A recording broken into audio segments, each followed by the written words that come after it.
અરવિંદ કેજરીવાલજી એ સાબિત કરી દીધું કે એમને સત્તા કે પદ માટે રાજનીતિ નથી કરી. એ જ્યારે ઇન્કમટેક્સ કમિશનર હતા એને સારી જ નોકરી ચાલતી હતી તો એ જનતા માટે એમણે એ છોડી દીધી.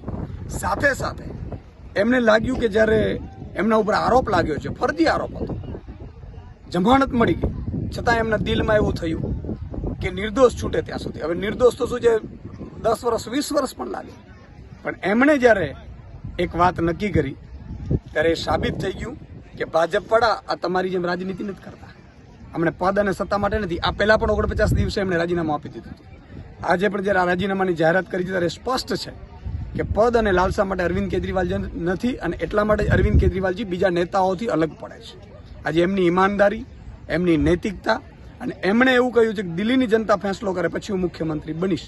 એનો અર્થ એ થયો કે હવે દિલ્હીની જનતા તો નક્કી કરશે, પછી તો સ્વીકારશો ને બધા. એટલે અરવિંદ કેજરીવાલજી થવું બહુ અઘરું છે અને એ સાબિત કરી દીધું.